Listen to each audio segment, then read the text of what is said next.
It's the Guru Steiny Guru Steiny Guru Steiny show. Let's go. And I wonder, go on and just tell something to me, Evan. Sorry, Some people who are themselves not great can create greatness. Or not great anymore. It's just sad what's happened to him. That is, if I would come out for a prize fight, that'd be the song. Well, the people on YouTube and Twitch can't hear it, so who are you referring to? Oh, are you kidding me? So when I did the freestyle years ago, that's why I didn't hit.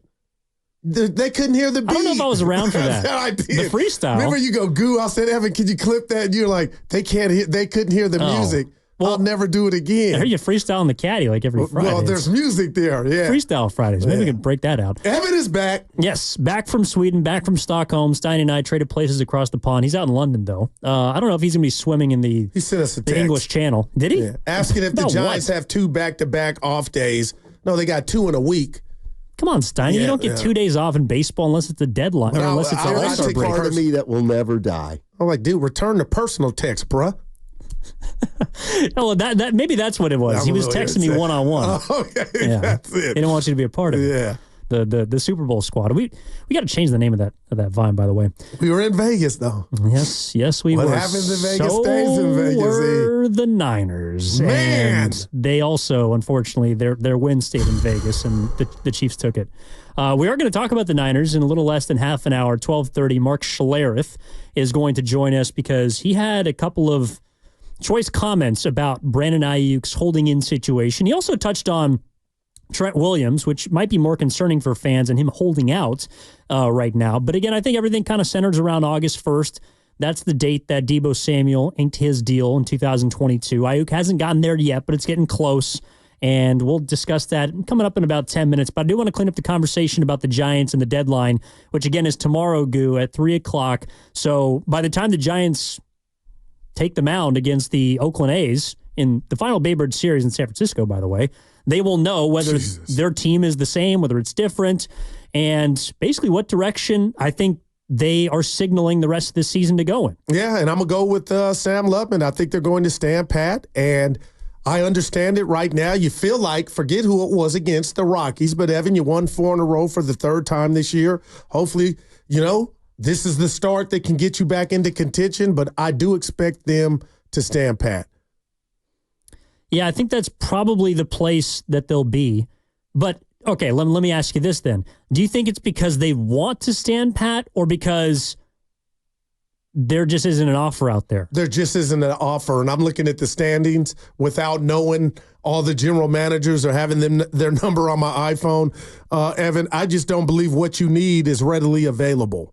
So now Roberts Jr., maybe he could be had, but Evan, I do like him, and he had a monster 20. I just wouldn't give up on Ramos as easy as it sounds like you would. Now, you didn't say that across the board, but for Roberts, you would be like, you know what? I think Ramos is – I'm not telling you he's the next Kevin Mitchell or Willie Mays, but what's not to like right now, and I want to see more of him.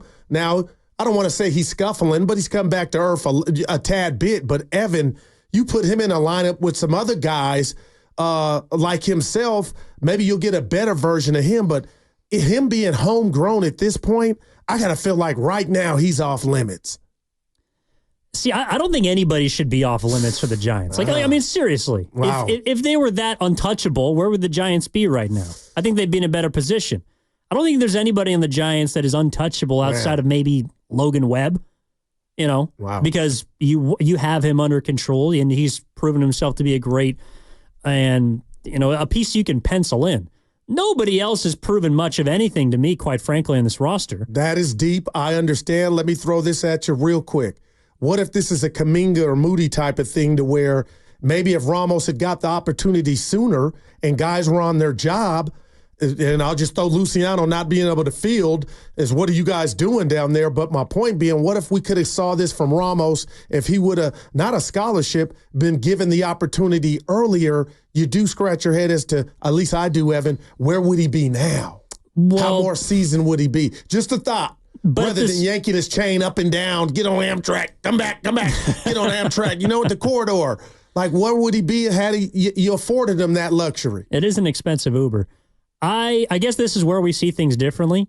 When a player finally produces at the level that Ramos is, and again, I wouldn't suggest trading him because he's had a bad couple weeks. Made the All-Star team. I know. Yeah, no. I completely agree with you. He's got 15 home runs. He's driven in 53 runs this year. He's got an OPS near 900. Like, he's been a damn good player this season. But I just look at the development track as being, if he's doing this right now and he's 24 years old, like, isn't that a sign that they probably did something right with him? If not to say if they brought him up earlier that they would have completely destroyed his career arc, but I don't look at the 70 games that I've seen from Ramos this year and say, wow, what if he came up and played 60 games last year? Because honestly, the first 36 games that he played in the show, his last two seasons, he failed. Yeah. Like, he wasn't very good. So the fact that he's gotten there now, to me, is impressive, but that's a win for Farhan. I'm sorry. But and I get you, and you got me with that one, but wouldn't that put him under what you kind of just went against, untouchable? Wouldn't you be so excited about his growth and what you just talked about that, you know what? You're going to be a fixture, or you're going to have the opportunity to be a fixture here.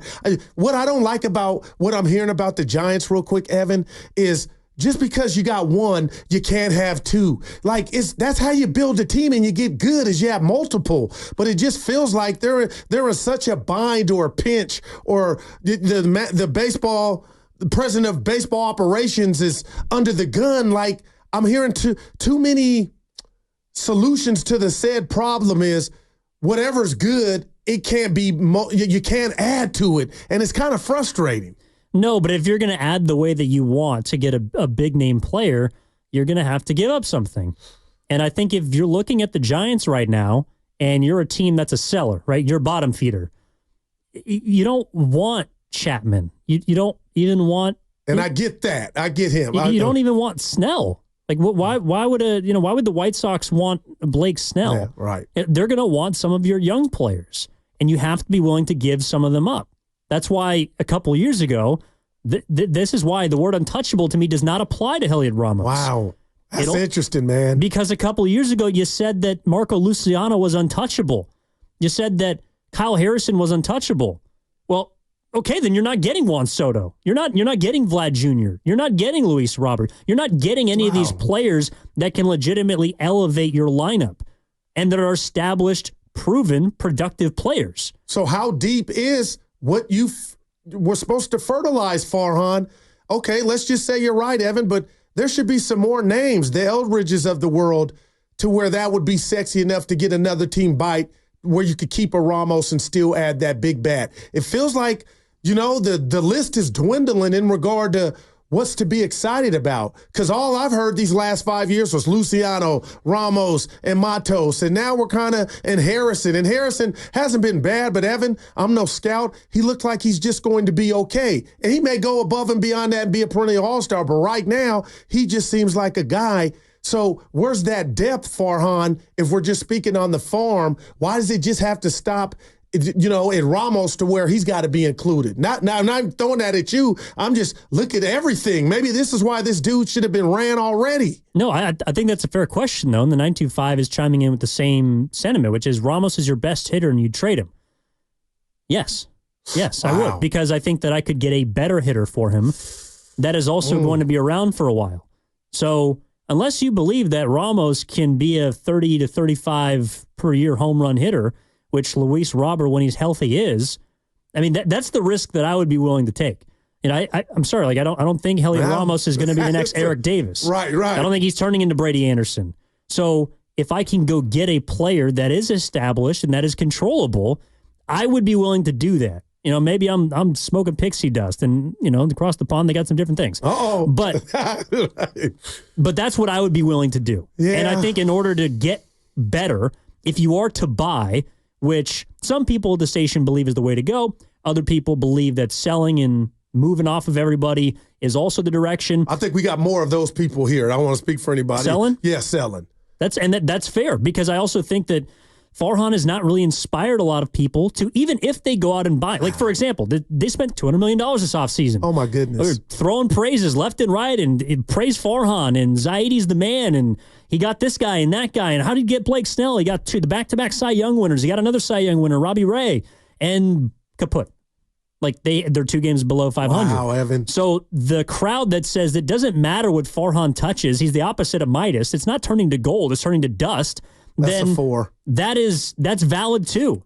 I'm inclined to believe that there's still some meat on the bone left in this season. And I would like to add to it as opposed to take away from it. I'm with you. And if my job is remotely on the line and I've been a failure pretty much my whole tenure, Evan, I'd be a fool to go pull that plug with a third of the season left and my team, again, after yesterday's win, that's the most we've won for the third time. Like, now you got the A's, and you talked about the schedule, and Carter was saying if the Giants are in any position to point the finger, like, you know, what if this is the start of 12 out of the next 15? Who knows where this thing goes?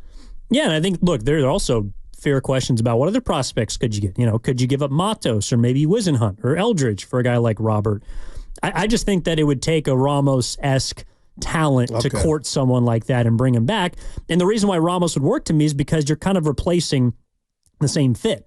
You know, you would get a center fielder back who at his best can hit 35 home runs and can be maybe not a Gold Glover, but a pretty damn good outfielder. Some balls while you were over in the pond, some balls have been I think he's a better defender than Ramos. Some balls have been falling, man. But yeah, he's also, you know, that's what people want. 888-957-9570 is the number. Evan Giddings in for Matt Steinmetz. That's Daryl the Guru Johnson. Let's talk to one of our favorites. Rich is out in Fremont. Rich, man. What's going on, man? How are you?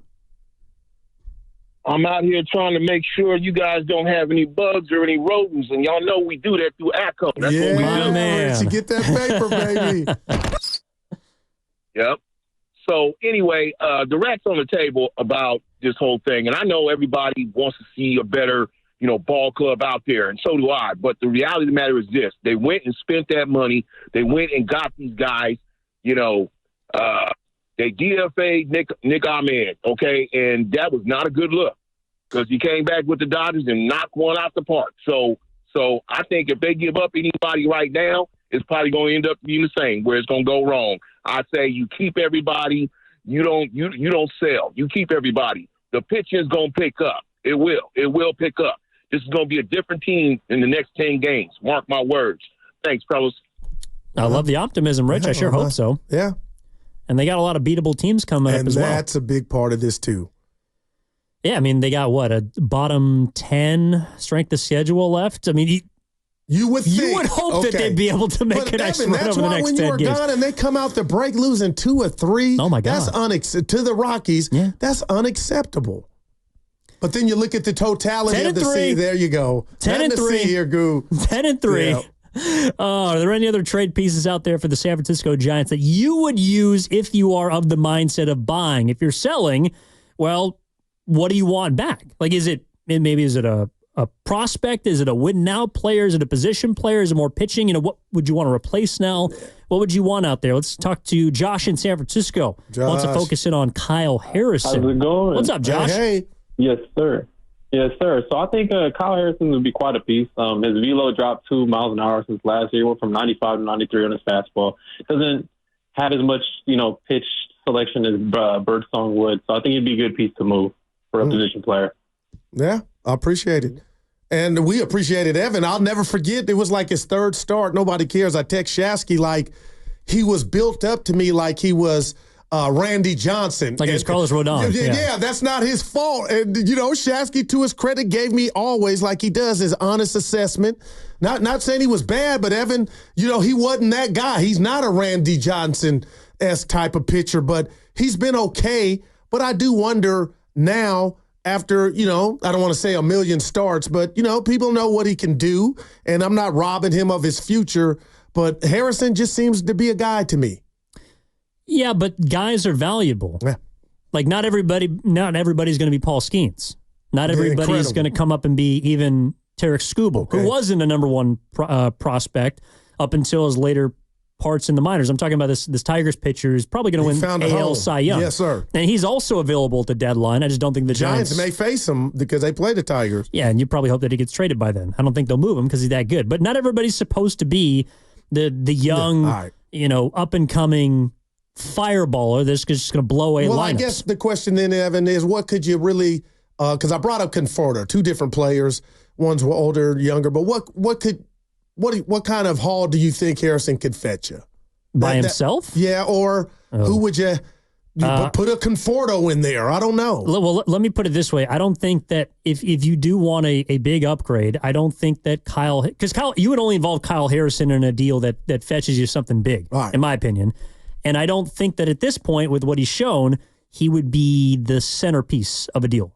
And I agree with you. And let me just, so his stock has fallen a little bit. Yeah.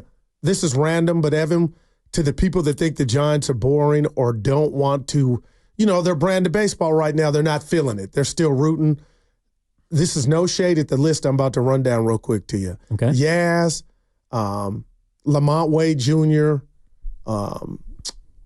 what's my guy, Estrada, and Flores. Oh, Flores. And Conforto. Like, I'm kind of over watching that era of Giant baseball. And those dudes are bringing something to the table. But can you understand, like, this far down the road in Farhan's tenure, I thought we'd be past that. I mean, I think Lamont's pretty good. He's proven himself. Pops would get mad at me because he's a big Lamont Wade Jr., but, like, he's not the future, Evan.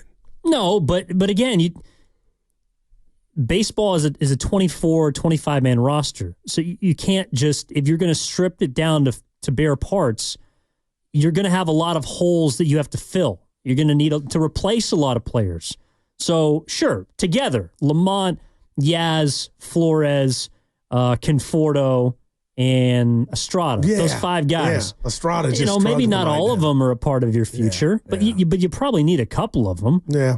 And I'm not saying you don't, but when I hear those names, I kind of feel like when people say they're boring, those guys more than others kind of go with that. But you could be like, "Ooh, you're being unfair," especially to Wade Jr. Yeah, but I think that's why someone like a Robert or a Guerrero is so valuable to an order. The reason why, to our caller a couple calls ago, brought up the fact that, I think it was Rich, said, we got rid of Nick Ahmed. He's going to come and kill us with the Dodgers. Well, the reason why he's going to kill you with the Dodgers is because he's not hitting around Yastrzemski, Conforto, Estrada, and Wade. Wow. He's hitting around Ohtani, Freeman when he returns, Betts, and Teoscar Hernandez. It's just incredible. If you don't think that matters, then you don't know ball. Yeah, and also Nick Ahmed is not going to be on the team for very long because they just traded for a better utility infielder named Tommy Edman, who also has a Gold Glove. So he's just a stopgap, and that's what he was for the Giants. The issue was he had to be a stopgap at shortstop for 50 games. Man. That's almost a third of the season. That's far too long for a player, in my opinion, that is past his prime, though. I do want to switch gears just for a moment, Goo, because you've been gone, man. Yeah, you've been gone. I've been tapping in. I've been reading, been listening to you guys a little bit. We haven't heard from you. That's all. That's why I was excited. I know we come out with the Giants, and rightfully so, but there's so much in the Evan chamber I want to hear about. And we'll kind of spread it out throughout the week. Got some lessons from across the pond, learned a lot, gained some perspective.